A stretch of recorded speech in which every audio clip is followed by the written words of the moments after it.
If you are looking to find a deal in the Triangle, we are going to be talking about the best places to do that in today's video, so stick around.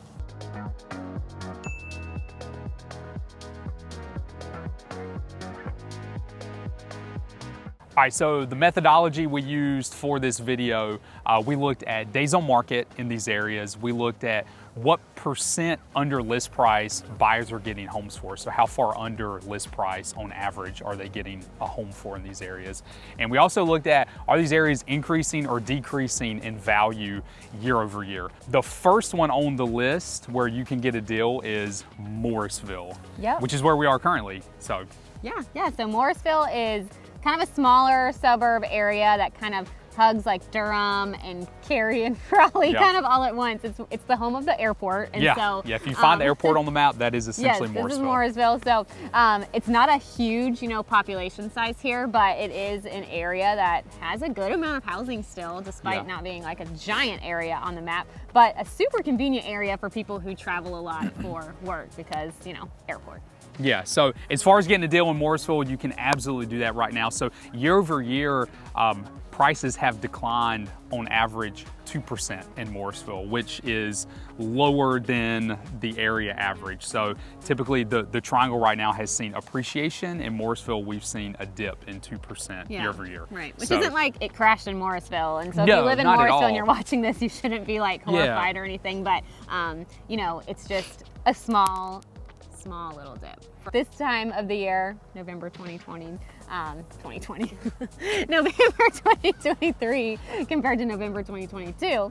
And so, just a little bit there. Yeah, and then another metric is buyers on average are getting homes in Morrisville for 3.5% under list price, which is significant. I mean, when you're looking at the price of a home, if the home's $500,000, 3.5% under list prices is pretty significant. So you're able to kind of come in and if the house was listed at $500,000, a couple years ago you would have had to offer $600,000, it felt like, to be able to get the house. But now you have a little wiggle room in the budget to try to get the price under, or even try to negotiate some credits to help you with like an interest rate buy down. Yeah, exactly. So why is Morrisville not as competitive as some of the other areas in the Triangle?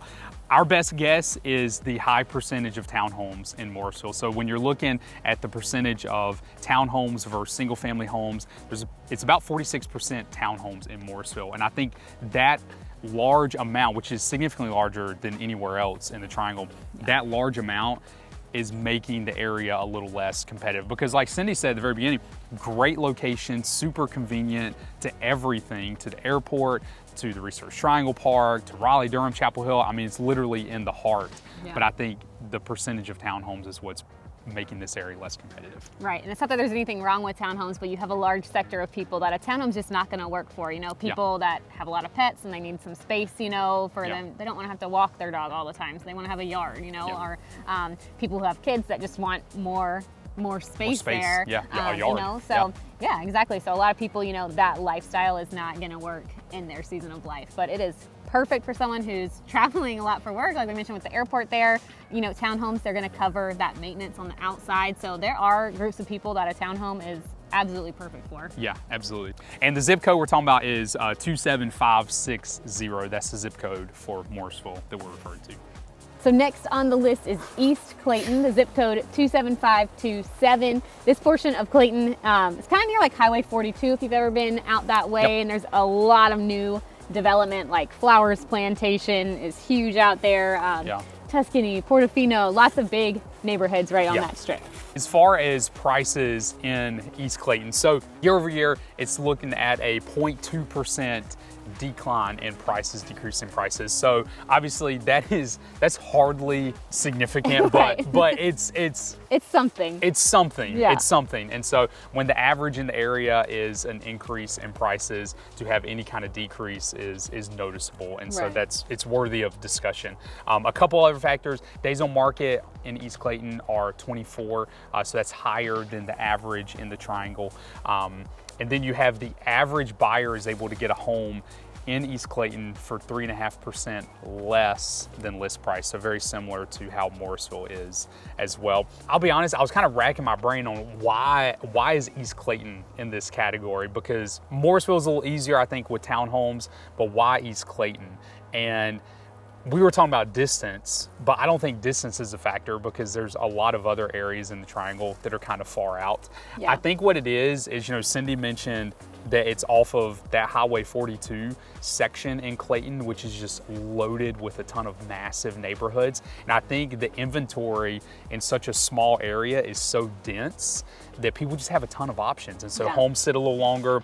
It's a little less competitive because of that. So I think that's the reason. Yeah, right. And like I mentioned, Flowers Plantation is there, which is a huge neighborhood. And Yeah. I think just today when we looked, there's like close to 30 homes for sale. There's 37 homes Yeah, in 37. one neighborhood. And so obviously when there's that many homes in that neighborhood, the competition is so much more fierce, and then buyers just have more of a say in that. So Right, yeah. I mean, if you're interested in Flowers Plantation, you have 37 homes to choose. It's like that's a lot of options. So when you just think about basic supply and demand, the demand's not that high in Flowers Plantation that 37 homes are going to sell in the same week. Exactly. You know? So you have, you know, just a lot of stuff like that, and just very high density in that area with how many developments went up just in the last few years. Yeah, absolutely. All right, so South Durham is obviously located in South Durham.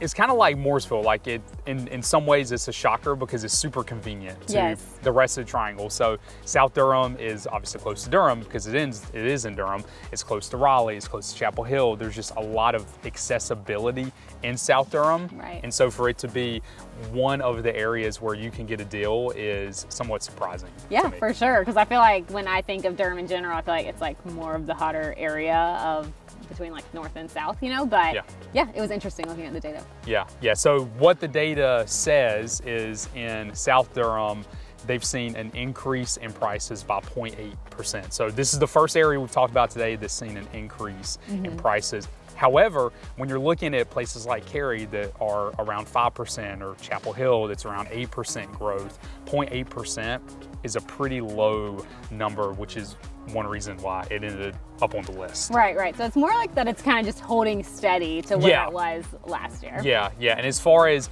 buyers in South Durham are able to get a home for about 1.5% under list price on average, which again is you know, pretty substantial when you're talking about the price of a house. When you're talking about percentages, even low percentages like that, that's a pretty significant number. Right, because when you're talking about the percentage of something that's $400,000 and $500,000, like that's a lot of savings.